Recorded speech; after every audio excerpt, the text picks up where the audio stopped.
যে এই যে ডক্টর ইউনুস এই যে ইয়ে পাইলো, খেতাব পাইলো, এটা কি আমাদের একটা বড় অ্যাচিভমেন্ট না? আমাদের এটা তো তোমরা কেউ বললে না। আমরা এই যুব সমাজ গাঁজা মদ কত কিছুর উপরে ভরপুর, এই যে একটা গ্রুপ, এক্সেলেন্ট গ্রুপ, এইসব বাদ দিয়া ওই সব থেকে দূরে থেকে এই যে একটা নিজেদের ভবিষ্যৎ গড়ার কাজে নিজেদের প্রোডাক্ট নিয়ে বাজারে আসে এবং থাকবে, এটা তো একটা বড় পাওয়া। সব কিছুর এই এত নেগেটিভের ভিতরেও আসার আলো অবশ্যই আমাদের সামনে আছে। আপনারা সবাই young and energetic. I believe, dua kori, wish all of the best, do something for the country, and end of the day you will get something. Thank you very much. Thanks for your time. স্যারের জন্য আরেকটু ভালোবেসে অনেক বেশি congratulation. Thank you very much. Positive thinking এটা আসলে প্রত্যেকটা মুহূর্তে আমাদের জীবনের জন্য জরুরি, নাইলে আমরা আসলে ট্রুলি যদি ধারণা করতে না পারি আমরা অনেক বেশি নিজেকে লজ্জিত মনে করব। ইন্টারনেটে সেদিন একটা গল্প পড়ছিলাম, এরকম মানে মোটিভেশনাল স্টোরি, অল্প ছোট্ট একটা গল্প, যে একজন বাবা তার 24 বছর যুবক ছেলেকে ট্রেনে করে সফর করছে। তো ছেলেটি ট্রেনের জানালার পাশে বসে আছে, গল্পটা ইংলিশে ছিল, এরকম ভাবে যে জানালার পাশে বসে আছে। তখন কিছুক্ষণ পরেই ছেলেটা খুব মানে উচ্ছ্বসিত কণ্ঠে বললো, dad dad dad see the trees are going behind, দেখো গাছগুলো আমাদেরকে পেছনে ফেরে চলে যাচ্ছে, পেছনের দিকে চলে যাচ্ছে, গাছগুলো আমাদেরকে পেছনের দিকে চলে যাচ্ছে। তো তখন পাশে একটা দম্পতি ছিল, তার এই এক্সক্লেমেশন শুনে তারা একটু অবাক হলো যে 24 বছরের যুবক এরকম শিশুসুলভ আচরণ কেন করছে। তো তখন বাবা একটু মুচকি হাসলো, সে তো বুঝতেই পারছে ছেলে কেন এমন করছে। একটু পরে আবার ওই ছেলেটা আবার এক্সক্লেম করে বলছে, dad dad see the cloud are running with us, মেঘ আমাদের সাথে দৌড়াচ্ছে। তো এই কথাটা শুনে তো আসলে ওই দম্পতি আর নিজেকে ধরে রাখতে পারলো না, তখন তারা তাদের মতামত প্রকাশ করতেই বাধ্য হলো যে দেখুন আপনার এই ছেলেটি 24 বছর বয়স, অথচ সে শিশুর মতো কথা বলছে, তাকে কোনো ভালো ডাক্তার দেখাননি আপনি? তো তখন ভদ্রলোক বলছে, ইয়েস আই ডিড, আমি ভালো ডাক্তার দেখিয়েছি, and now we are just coming from a hospital, আমরা এই মুহূর্তে একটা হসপিটাল থেকে আমরা বের হয়েছি, and my son was blind from his birth, মানে সে তার জন্মসূত্র থেকেই অন্ধ ছিল, and today he has got his eyes, আজকেই সে তার দৃষ্টি ফিরে পেয়েছে কিছুক্ষণ আগে, এই জন্য সেই এক্সপ্লেনেশনটা করছে। এবারে দম্পতির মুখ থেকে এখনো কথা বের হবে, বরং তারা অনেক বেশি লজ্জিত। এই জন্য এই পৃথিবীতে মোরাল হচ্ছে যে ট্রুলি কারো সম্পর্কে না জেনে হুট করে কোনো মন্তব্য করতে নেই, কারণ তার জীবনের এমন কোনো স্টোরি আছে যেটা আমাদেরকে অবাক করে, আমাদেরকে লার্নিং। তো সো ডিয়ার, আমি আশা করবো আমরা সেই ধারণাই আমরা করবো ইনশাআল্লাহ। এই মুহূর্তে আমি ডেকে নিচ্ছি আমাদের এক্সিলেন্ট ওয়ার্ল্ডের শরিয়া কাউন্সিলের সম্মানিত সেক্রেটারি জেনারেল জনাব মঈনুদ্দিন আল কাসিমি স্যারকে তার মূল্যবান বক্তব্য প্রদান করছি। স্যারের জন্য অভিনন্দন।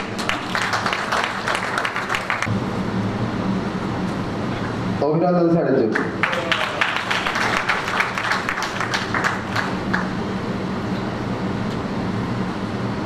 প্লিজ।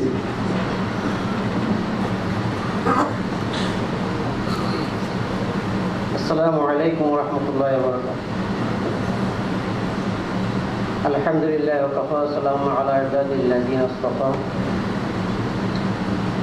قال الله تعالى في كلام المجيد والفرقان الحميد، أعوذ بالله من الشيطان الرجيم، بسم الله الرحمن الرحيم، وقل اعملوا فسيرى الله عملكم، وقال رسول الله صلى الله عليه وسلم الدال على الخير كفاعل، أو كما قال رسول الله صلى الله عليه وسلم।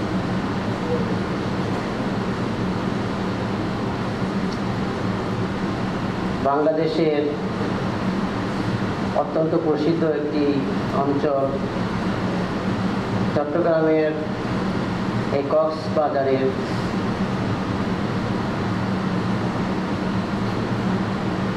এই এলাকায় বাংলাদেশের গত 2-3 বছর যাবৎ যে কোম্পানিটি অত্যন্ত নিষ্ঠার সাথে সফলতার সাথে হাঁটি হাঁটি পা পা করে 3 বছরে পদার্পণ হয়ে আজকে সবচেয়ে বড় একটি কেক কাটার মাধ্যমে এখানে যে তাদের উপস্থিতি জানান দিল, মহান রাব্বুল আলামিনের কাছে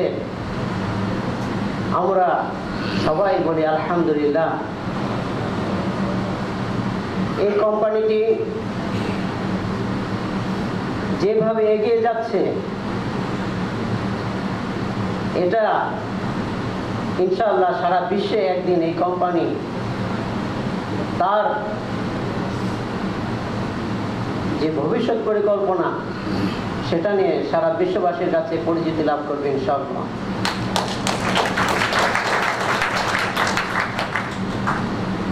কারণ হচ্ছে এই কোম্পানিটি যারা প্রথম থেকে নেতৃত্ব দিয়ে আসছেন তারা এমন কিছু আমল করেছেন, এমন কিছু নিয়ম নীতি অনুসরণ করেছেন যেগুলো কোরআন এবং হাদিসের মধ্যে লিপিবদ্ধ আছে। আল্লাহ তাআলা বলেছেন যে হে মানুষ, তোমরা কাজ করে যাও, স্বয়ং আল্লাহ তাআলা সেই কাজ দেখছে। তারা কাজে বিশ্বাসী এবং তারা কোয়ালিটিতে বিশ্বাসী। শুধু কাজ করলেই হবে না, সে কাজ হতে হবে আমলে সালেহ। আল্লাহ তাআলা এই দুনিয়ার কাজগুলোকে আখিরাতে প্রতিদান দিবেন যাদের কাজ হবে কি কোয়ালিটি সম্পন্ন। তাহলেই আল্লাহ তাআলা বলছেন যে তোমাদের মধ্যে যারা ভালো কাজ করবে তারা ভালো প্রতিদান পাবে, যারা খারাপ কাজ করবে খারাপ প্রতিদান পাবে। তাহলে এত অল্প সময়ের মধ্যে এক্সিলেন্ট ওয়ার্ল্ড, যেটা প্রথমে গ্লোবাল এক্সিলেন্ট ফিউচার মার্কেটিং ছিল, তারপর গ্লোবাল এক্সিলেন্ট, তারপর এক্সিলেন্ট ওয়ার্ল্ড, এবং নামটি শেষ পর্যন্ত এমন চূড়ান্ত পর্যায়ে চলে গেছে যে সারা বিশ্বব্যাপী এই কোম্পানি চিন্তা করছে যে সারা বিশ্বের মানবতার কল্যাণে কিভাবে কাজ করা যায়, আমরা সেইভাবে কাজ করে যাব। আমরা শুধু ছোট একটি দেশ হিসেবে সারা পৃথিবীতে পরিচিতি লাভ করতে চাই না। আমাদের টার্গেট থাকবে, আমাদের হদফ থাকবে, আমাদের মিশন ভিশন থাকবে সারা বিশ্বব্যাপী ইনশাআল্লাহ। রাসূলুল্লাহ সাল্লাল্লাহু আলাইহি সাল্লাম বলেছেন আদ-দাল্লু আলাল খায়রি কাফাইলিহি, ভালো কাজের যে রাস্তা দেখায় সে ওই ভালো কাজ করার সমান সওয়াব পায়। আজকে এক্সেলেন্ট ওয়ার্ল্ডের প্রতিটি সদস্য এখানে এই প্রতিজ্ঞাবদ্ধ যে আমরা নিজে ভালো থাকবো, অপরকে ভালো রাখবো, আমরা নিজে ভালো করব, অপরকে ভালো করতে উদ্বুদ্ধ করব, আমরা নিজে সুস্থ থাকবো, অপরকে ভালো সুস্থ থাকার জন্য সহযোগিতা করব। এটাই তো মানবতা, এটাই তো ইনসানিয়াত। আর এই ইনসানিয়াত দাওয়াত দিয়েছেন আমাদের রাসূল করিম সাল্লাল্লাহু আলাইহি ওয়াসাল্লাম, যিনি সমস্ত মানবতার কল্যাণের জন্য দাওয়াত দিয়ে গেছেন। তাহলে আজকে আমাদের সেই টার্গেট নিয়ে এগিয়ে যেতে হবে এবং আমরা সেইভাবে এগিয়ে যাচ্ছি এবং ইনশাআল্লাহ এই কোম্পানি অচিরেই সারা বিশ্বব্যাপী পরিচিতি লাভ করবে। ইনশাআল্লাহ এই কোম্পানির প্রোডাক্ট সারা বিশ্বব্যাপী সমাদৃত হবে। আজকে আমাদের মাঝে যে সমস্ত বড় বড় মেহমান একত্র হয়েছে তারা আমাদের এই কোম্পানির এই অল্প সময় যে এগিয়ে যাওয়াটা, এটা তারা আমাদেরকে আরো উৎসাহ দিয়েছেন।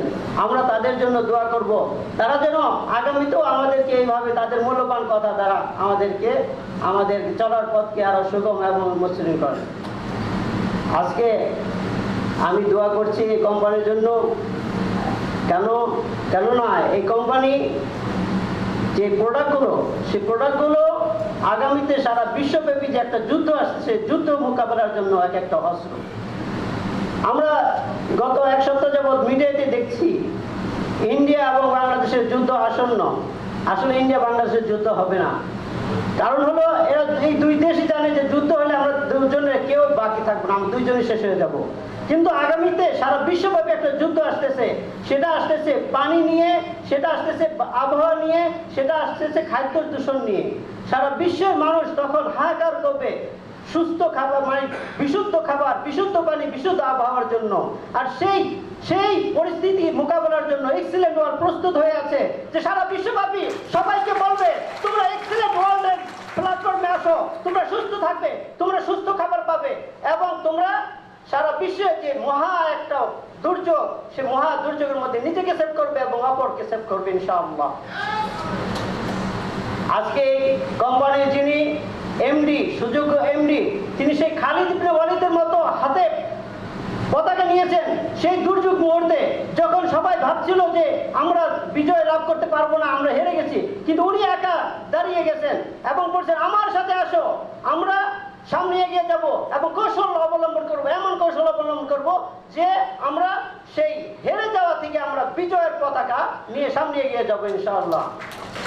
আজকে আমরা সবাই দোয়া করব আমাদের এই এমডি স্যার যে আছে যে 2030 সালের মধ্যে জাতিসংঘের যে মহাসচিব পদটি অলঙ্কিত করবেন, আমরা ইনশাআল্লাহ আমরা মনে করি যে আল্লাহ তাআলা বলছেন যে তুমি ভালো কাজ করো এবং তোমার স্বপ্ন পর্যন্ত পৌঁছে দাও, আমার দায়িত্ব। ইনশাআল্লাহ আমাদের ম্যানেজমেন্টের মধ্যে যারা আছেন সবাই সুস্থ থাকবেন, আমরা সুস্থ থাকবো, সবাই আমরা একে অপরের জন্য কাজ করে যাব। আমি এই বলে আমার কথা এখানেই শেষ করছি। আল্লাহু ইসআআল্লাহ। শুকরিয়া জাযাকাল্লাহ স্যারকে। আসলে আল্লাহ পাক এভাবেই জানিয়েছেন যে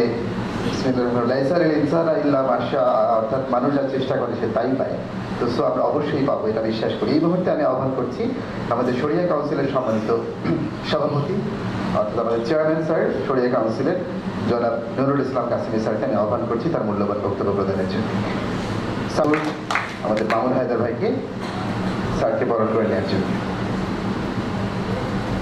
স্যারকে আমাদের সাথে মূল্যবান সময় দেওয়ার জন্য এবং মূল্যবান বক্তব্য এই মুহূর্তে আমাদের সাথে।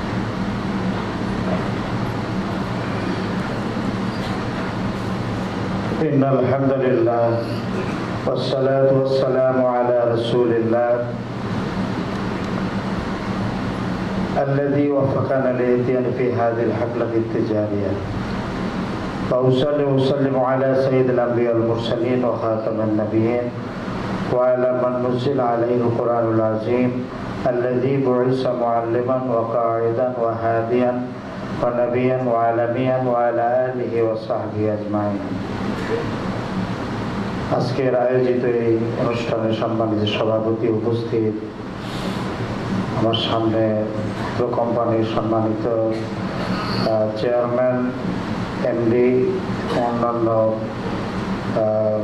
কর্মকর্তা বৃন্দ, সম্মানিত মেহমান বৃন্দ, আমি সকলের উদ্দেশ্যে সালাম জানাচ্ছি। আসসালামু আলাইকুম ওয়া রাহমাতুল্লাহি তাআলা ওয়া বারাকাতুহু। আমরা এখানে যারা বসা আছি এখন প্রচন্ড ক্ষুধা নিয়ে হয়তো বসে আছি। যত ভালো কথাই বলা হোক না কেন, আপনাদের হয়তো বিরক্তির উদ্রেক হতে পারে। অনেক বক্তা দেখা যায় বক্তৃতা দিতে গেলে হয়তো আর ব্রেক থাকে না, চলতেই থাকে। তো আমি মনে করি যে আমার বক্তৃতায় ব্রেক থাকবে ইনশাআল্লাহ। আমি 2-4 মিনিটের ভিতরে কথা শেষ করব। তো আমি সর্বাগ্রে আল্লাহ তাআলার শুকরিয়া আদায় করছি যে আল্লাহ সুবহানাহু ওয়া তাআলা আমাদেরকে আজকের এই অনুষ্ঠানে শরীক হওয়ার তৌফিক দান করলেন।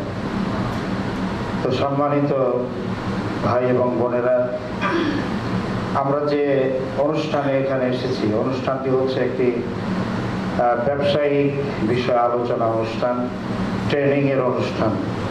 এই অনুষ্ঠানে আমরা যে ট্রেনিংগুলি নিয়েছি, এই ট্রেনিংগুলি যাতে আমরা ভুলে না যাই, কক্সবাজারের সিগার হোটেলেই যাতে আমরা রেখে না যাই, আমাদেরকে ট্রেনিংগুলো সাথে করে নিয়ে যেতে হবে এবং সেই অনুযায়ী কাজ করতে হবে। আমি একটা উদাহরণ দিয়ে থাকি সব সময়, যে দাদা নাতি গিয়েছিল ওয়াজ শুনতে। কোথায় গেছে? ওয়াজ শুনতে গেছে। তো রাত 1টা বেজে গেছে। ওয়াজ শুনতে শুনতে রাত কয়টা বাজছে? 1টা বাজছে। ওয়াজে আসার সময় যে খাল পাড়ি দিয়েছিল যে নৌকায়, সে রাত 1টার সময় নৌকার ছিল না। এখন খাল পার হয়ে আসবে কিভাবে? তো দাদা সে আস্তে আস্তে খালের ভিতরে নামতেছে, পানিও মোটামুটি কম, ভাটি। নাতিকে বলতেছে যে তুই আমার পিছে পিছে আয়। তো নাতি পিছে পিছে নামতেছে।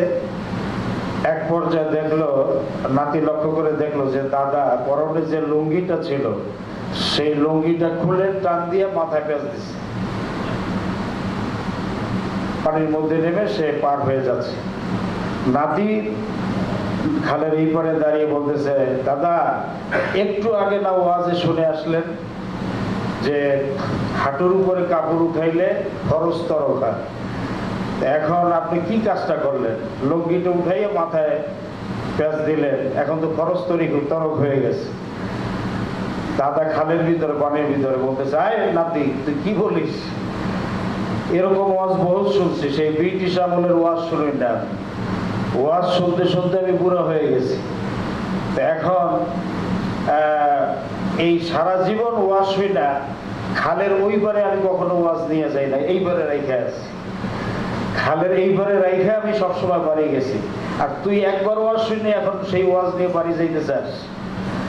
তখন আমাদের অবস্থা যাতে এরকম না হয়, আমরা এতক্ষণ যে ওয়াজ শুনলাম, আমার অনেকগুলো পয়েন্ট ছিল আলোচনা করব বলে আজকের একটা টার্গেট ছিল, কিন্তু যে ট্রেনিং হয়েছে আলহামদুলিল্লাহ, এরপরে আর কোনো ওয়াজের দরকার নাই।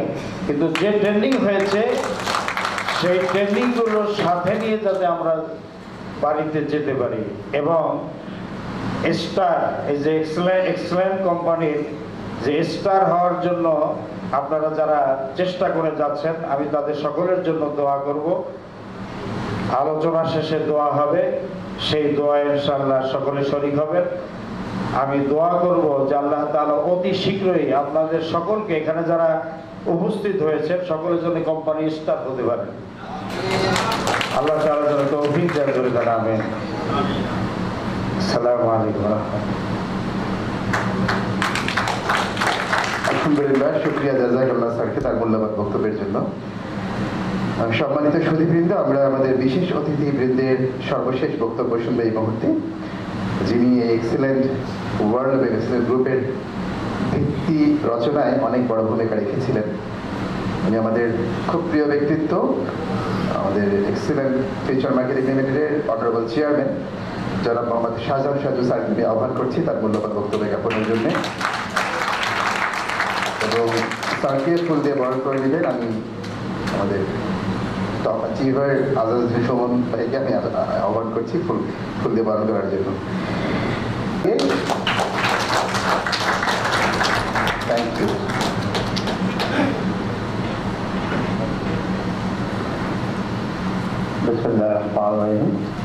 আসসালামু আলাইকুম। গ্লোবাল অ্যাক্সিডেন্ট ফিউচারের পক্ষ থেকে আজকের এই সুন্দর আয়োজনের আমি বলবো, আজকের যারা এই প্রোগ্রামটা আয়োজন করেছে, প্রোগ্রামের উপস্থাপনা সবকিছু, আপনারা অনেক দূর থেকে আসে, রাতে না ঘুমিয়ে আজকে সারাদিন এখন রাত্র, অনেক রাত্র, গভীর রাত্র পর্যন্ত প্রোগ্রামে বসে আছেন। মনির ইসলাম স্যারের অনেক সুন্দর ট্রেনিং আমরা সবাই উপভোগ করেছি। আসলে এই সব কিছুর আয়োজন আপনাদের জন্য, যা কিছু হয়েছে আপনাদের জন্য। আমি বলবো যে আমরা কৃতজ্ঞতা প্রকাশ করি আপনাদের কাছে এই কারণে যে আপনারা অনেক ধৈর্য ধরে, অনেক কষ্ট করে এই প্রোগ্রামটা অনেক দূর থেকে এসেছেন। আমাদের সার্থকতা ওইখানে, যদি এই প্রোগ্রামে যা কিছু আলোচনা হয়েছে তার কিছু যদি আমরা পালন করতে পারি, তার কিছুই যদি আমরা নিয়ে যেতে পারি, অনেক বড়, অনেক লম্বা সময় ধরে প্রোগ্রাম হচ্ছে। আমি খুব বেশি কথা বলবো না, শুধু এইটুকু বলবো, প্রত্যেকেই আমরা আমাদের জায়গা থেকে বড় হতে চাই, প্রত্যেকেই চাই আমরা বড় হতে, প্রত্যেকেই চাই আমরা অনেক উপরে যেতে, অনেক কিছু আশা করি, অনেক স্বপ্ন দেখি, কিন্তু তা বাস্তবায়নের জন্য যা করা দরকার সেই ফর্মুলাগুলোর অনেক অভাব আমাদের মাঝে আছে। আজকে আমরা কি মনের স্যারের কাছ থেকে সে ফর্মুলা পেয়েছি? তাহলে আমরা বলবো যে এই পৃথিবীতে যারাই বড় হয়েছে, যারাই সফল হয়েছে, আমরা যদি তাদের জীবনী নিয়ে আলোচনা করি, কঠিন পরিশ্রম করেছে, অনুশীলন করেছে, তাই নয় কি? আমি বলবো যে আজকে মনির খান স্যার যে ফর্মুলা আপনাদেরকে দিয়েছে, তো যে পরিকল্পনা দিয়েছে, এই পরিকল্পনা মাফিক যদি আমরা পরিশ্রম করতে পারি। আরেকটা বিষয় এর সাথে দরকার, আমরা বলবো মানুষ বড় হওয়ার জন্য যে জিনিসগুলো মানুষের অপরিহার্য, সেটা যদি এটার প্রথম মাপকাঠি বলা হয়, আমি বলবো বলবো সততা। যদি সততার বিন্দুমাত্র ঘাটতি থাকে, আপনার ইচ্ছা যদি সৎ থাকে, আপনার উদ্দেশ্য যদি সৎ থাকে, আপনি কর্ম যদি সৎভাবে সম্পাদন করেন, মহান আল্লাহ তাআলা আপনার সাথে থাকবেন। আমরা যে উদ্দেশ্য নিয়ে, যে আশা নিয়ে, যে স্বপ্ন নিয়ে এই কোম্পানিটি তৈরি করেছি, সেখানে আমাদের উদ্দেশ্য ছিল মানুষের কল্যাণের জন্য, মানুষের সুস্বাস্থ্যের জন্য, মানুষের অর্থনৈতিক মুক্তির জন্য, মানুষের কর্মসংস্থানের জন্য। আমরা আমাদের চেষ্টা, আমাদের কর্মে আমরা সেটাকে অব্যাহত রেখেছি। আমরা আপনাদেরকে দিয়ে, আপনাদেরকে সাথে নিয়ে, আপনাদেরকে প্রশিক্ষিতভাবে, সুশিক্ষিতভাবে আমাদের এই পরিকল্পনাকে বাস্তবায়ন করার জন্য আমি আজকে একটা কথা আপনাদেরকে বলতে পারি। আমি আজকে এখানে যা দেখেছি, আমাদের যে উপস্থিতি, আমাদের যে প্রোগ্রাম, আমরা যদি সঠিকভাবে, যদি সততার সহিত যদি পরিকল্পনা মাফিক পরিশ্রম করি, তাহলে 2017 সাল এক্সিলেন্ট ওয়ার্ল্ড এক্সিলেন্ট গ্রুপ বা global excellent future marketing limited পুরো বাংলাদেশে এমন কোনো গ্রাম, এমন কোনো জায়গা থাকবে না যেখানে একটি মানুষও এই গ্লোবাল এক্সিলেন্ট ফিউচারের নাম জানবে না। তার কারণ গ্লোবাল এক্সিলেন্ট ফিউচার এমন কিছু প্রোডাক্ট আপনাদেরকে প্রেজেন্ট করতেছে, এমন কিছু প্রোডাক্ট নিয়ে আসছে যেটা মানুষের স্বাস্থ্যের জন্য দরকার, যেটা মানুষের নিত্য প্রয়োজনীয়। আজকে কি আমাদের এখানে একটা প্রোডাক্ট আজকে ওপেনিং হয়েছে, যেটা মানুষের খেতে গেলে, রান্না করতে গেলে প্রয়োজন। আমরা এত কিছু করার পরও আমরা আশা করব আজকে যারা এখানে বলে সিদ্ধান্ত নিচ্ছেন এই প্রোগ্রাম থেকে, আমরা 2017 সালে আপনি সাহেব বলেছে যে ন্যূনতম 100 স্টার। আমার বিশ্বাস আমরা আপনি সাহেবের যে স্বপ্ন, যে পরিশ্রম, আমরা সবাই মিলে কাঁধে হাত রেখে, কাঁধে কাঁধ মিলিয়ে আমরা 2017 সালে এক্সিলেন্টকে সারা বাংলাদেশের শ্রেষ্ঠ কোম্পানি হিসেবে তৈরি করব, এই প্রত্যাশা রেখে আমি আমার বক্তব্য শেষ করছি। সবাই ভালো থাকবেন, আমাদের জন্য দোয়া করবেন। আসসালামু আলাইকুম। স্যারের জন্য আরেকটু ভালোবেসে অভিনন্দন, অনেক অভিনন্দন স্যারকে। আমরা একটি কাঙ্ক্ষিত মুহূর্তে চলে এসেছি। আমাদের বর্তমানের প্রতিষ্ঠানের লেজেন্ড, যিনি গোটা পৃথিবী দাপিয়ে বেড়ার জন্য আমাদেরকে সাথে সহযোদ্ধা বানিয়েছেন, সেই স্যারের বক্তব্য শুনবো। তার আগে একটু ছোট্ট কথা বলতে চাই। আমার দুইটা ছোট ছেলে, বড়টার বয়স 7 বছর, ছোটটা 4 বছরের কাছাকাছি। ওরা মাঝে মাঝে কার্টুন দেখে। তো সেই কার্টুনের একটা নাম আছে গো দিয়েগো গো। আপনারা জানেন নাকি নামটা? জানেন তো? নামটা জানেন? গো দিয়েগো গো। তো হঠাৎ আমার চোখ পড়ছে কার্টুনের দিকে। তো সেখানে একটা ওই যে দিয়েগো ছেলেটা, সে একটা জঙ্গলের মধ্যে একটা বাঘের বাচ্চা, তার বন্ধু, তাকে সাথে নিয়ে সে একটা জঙ্গলের মধ্যে গিয়ে একটা গাছের কাছে গেল। ওই গাছটার নাম হচ্ছে উইশ ট্রি। আমি এটা বলছি একটা কারণে, উইশ ট্রি মানে ইচ্ছে গাছ, মানে গাছটার কাছে যদি কেউ যে কিছু আশা করে, কিছু চায়, ওই গাছটাকে সেটা দিয়ে দেয়। তো তখন ও যাওয়ার পরে তখন ওই বাঘের ছোট বাচ্চাটা ওকেই বলছে যে তুমি কি চাও। ওই বাঘের বাচ্চাটাকে গাছটা বলছে তুমি তোমারও উইশ কিয়া হ্যায়, তোমার ইচ্ছেটা কি। তখন ওই বাঘের বাচ্চাটা খুব চমৎকার উত্তর দিল। আমার খুব প্রাণটা ভরে গেল সেটা শুনে, যে মেরি উইশ তো ইয়ে হে, তার জঙ্গলে যত বন্ধু আছে, যত জন্তু আছে, মেরি উইশ তো ইয়ে হে মেরি সাড়ে দোস্তি কা উইশ পুরি হয়ে যায়। মানে আমার যত জঙ্গলে আমার যত বন্ধু আছে সবার ইচ্ছা পূরণ হয়ে যায়, আমার এটাই এখন ইচ্ছা। তো আমার অন্তরে এখন ইচ্ছা, আমার অন্তরের ইচ্ছা হচ্ছে এটাই যে 2017 সালে আমরা সবাই স্টার হয়ে যাবো। তো সেই স্টার হওয়ার চমৎকার পরিকল্পনা এবং কিছু ইনসেন্টিভ, চমৎকার কিছু ঘোষণা, আমার উদ্দীপনা যেটা আমাদের যোগাবে, সেটা শোনার জন্যই এই মুহূর্তে আমরা আমাদের এই প্রতিষ্ঠানকে যিনি দাপিয়ে বেড়াচ্ছেন গোটা পৃথিবীকে মানুষের কাছে আমাদের পৌঁছানোর জন্য, আমরা সেই মান্যবর শ্রদ্ধেয় এমডি স্যারকে ডেকে নিচ্ছি স্টেজে। জনাব আনোয়ার এইচ রয়্যাল রানা, আমি স্যারকে আহ্বান করছি স্টেজে। তাদের মুখের মূল্যবান বক্তব্য আমাদের প্রতিষ্ঠানের ফার্স্ট জিএম জনাব কাজী শাহাদাত হোসেন রুবেল, আমি ওনাকে আহ্বান করছি স্যারকে ফুল দিয়ে বরণ করে নিয়ে আসেন। Thank you. স্যারের বক্তব্যের প্রত্যেকটা শব্দ আমরা অন্তর দিয়ে অনুধাবন করবো। রাজি আছি সবাই? থ্যাংকস। আসসালামু আলাইকুম। সবাই কেমন আছে? এখনো শক্তি আছে মনে হচ্ছে নাকি? অসুবিধা নেই, ইচ্ছা মতো খাওয়া দাওয়া হবে।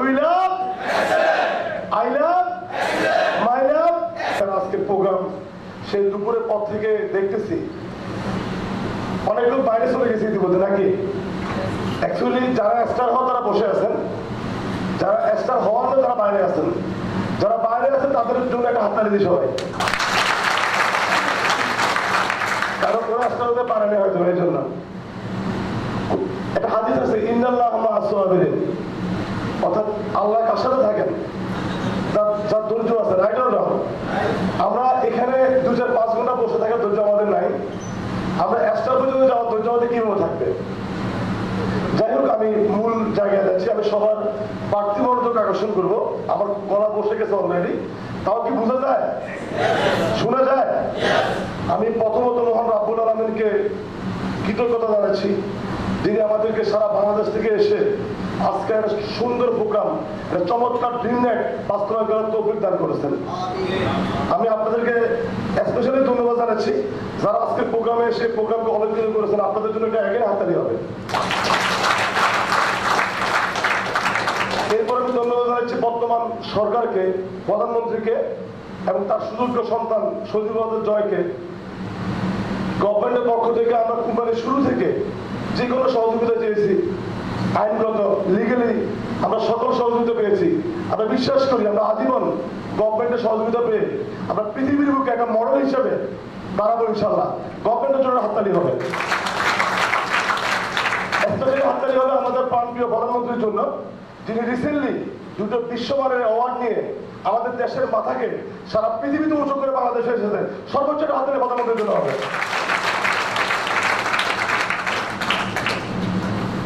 আমাদের লঘুর অর্থ হয়তো আমরা অনেকে জানি না, আমি স্যারকে উদ্দেশ্য করে সবার জন্য বলতে চাই। আমাদের লঘুর অর্থ হচ্ছে আমরা পিওর বাংলাদেশকে সারা ওয়ার্ল্ডে রিপ্রেজেন্ট করতে চাই। That is our commitment. যে বাংলাদেশকে মানুষ নেগেটিভ ভাবে দেখে, ভ্রান্তভাবে দেখে, আমরা সেই বাংলাদেশকে পিওর হিসেবে সারা পৃথিবীতে রিপ্রেজেন্ট করতে চাই ইনশাল্লাহ। এটা আমাদের লঘুর অর্থ। পারবো সবাই? পারবো সবাই? একটা তথ্য দিয়ে শুরু করতে চাই। সারা পৃথিবীর অর্থনীতি, সারা পৃথিবীর উন্নয়ন নিয়ে অনেকগুলো অর্গানাইজেশন কাজ করতেছেন। তার মধ্যে একটা বিখ্যাত অর্গানাইজেশন, যে অর্গানাইজেশন নাম হচ্ছে গোল্ডম্যান স্যাক্স। এটা মনির স্যার এবং স্যার ভালো বলতে পারবেন, যে অর্গানাইজেশনের হেডকোয়ার্টার হচ্ছে আমেরিকার নিউ ইয়র্কে। গোল্ডম্যান স্যাক্স কথাটা বুঝা যাচ্ছে? তারা বলতেছে, গোল্ডম্যান স্যাক্স দীর্ঘদিন ধরে গবেষণা করে বলতেছে আগামীতে সারা পৃথিবীর অর্থনীতি রিলিজ করবে, সারা পৃথিবীর অর্থনীতি চালাবে 5টা দেশ। কটা দেশ? 5টা দেশ। যে 5টা দেশের নাম হচ্ছে রাশিয়া, চীন, ইন্ডিয়া, ব্রাজিল, সাউথ আফ্রিকা। এক কথায় তাদেরকে বলে ব্রিক। মানে 5টা দেশের প্রথম অক্ষরটা নিলে শব্দটা দ্বারা কি? ব্রিক। যে 5টা দেশ সারা পৃথিবীর অর্থনীতি ডিলিং করবে, সারা পৃথিবীর অর্থনীতি চালাবে, সারা পৃথিবীর উন্নয়নের রোল মডেল হবে। গোল্ডম্যান স্যাক্স এই কথাটা বলার পরে নিজ দিয়ে আরেকটি কথা বলতেছে, এই 5টা দেশের পরে আরো 11টা দেশ, যে 11টা দেশের নাম দিয়েছে N11, N মানে নেক্সট 11। এই 5টা দেশের পরে আরো 11টা দেশ তেড়ে আসতেছে, তাপিয়ে আসতেছে তাদের পরবর্তীতে ওয়ার্ল্ডকে নেতৃত্ব দেওয়ার জন্য। আর ওই পরবর্তী 5টা দেশের পরে পরবর্তী 11টা দেশের অন্যতম দেশের নাম হচ্ছে বাংলাদেশ। আপনি হয়তো বলবেন যে আমরা আমাদের দেশে কি এমন সিমটম বা কি এমন সম্ভাবনা আছে যে আমাদের দেশ এত ভালো একটা জায়গায় যাচ্ছে। আপনাদেরকে যদি আমি প্রশ্ন করি যে আমাদের দেশের অনেকগুলো সমস্যা আছে, আই বিলিভ দ্যাট। যদিও আমি আমার জীবনে, ব্যক্তি জীবনে কোনো সমস্যা মনে করি না, আমি চ্যালেঞ্জ মনে করি। আমি কখনো প্রবলেমকে প্রবলেম বলি, আমি বলি challenge, because every problem solvable. So that is not problem, that is a challenge. Yes or no? আমরা যদি প্রবলেমগুলোকে চ্যালেঞ্জ হিসেবে নিই, এভরিথিং ইজ সলভেবল। তো আমি যদি আপনাদের সবাইকে প্রশ্ন করি, প্রবলেম হিসেবে প্রশ্ন করি, এই মুহূর্তে আমাদের বাংলাদেশের সবচেয়ে বড় সমস্যা কি? কেউ বলতে পারবেন? জনসংখ্যা, রাইট কিনা? আমরা ছোটবেলা আমাদেরকে নেগেটিভ ভাবে শিখানো হয়েছে population is our main big problem, right or wrong? জনসংখ্যার সমস্যা। অথচ একটু খেয়াল করবেন সবাই প্লিজ, হয়তো সবার কাজে লাগবে। গোল্ডম্যান স্যাক্স আমাদের দেশকে যেসব সিমটমের ভিত্তিতে, লক্ষণের ভিত্তিতে বলতেছে ওয়ার্ল্ডের অন্যতম দেশ হবে, তার মধ্যে অন্যতম সম্ভাবনা হচ্ছে জনসংখ্যা। তার মানে আমরা যেটাকে জনসংখ্যাকে দেখতেছি কি জন আপদ হিসাবে টিভিতে বিজ্ঞাপন দেওয়া হয়, 2টি সন্তানের বেশি নয়, একটি হলে ভালো হয়, না হলে আরো বেশি ভালো হয়, রাইট অর রং? বিজ্ঞাপন দেয় কিনা? দ্যাট মিনস আমরা সবাই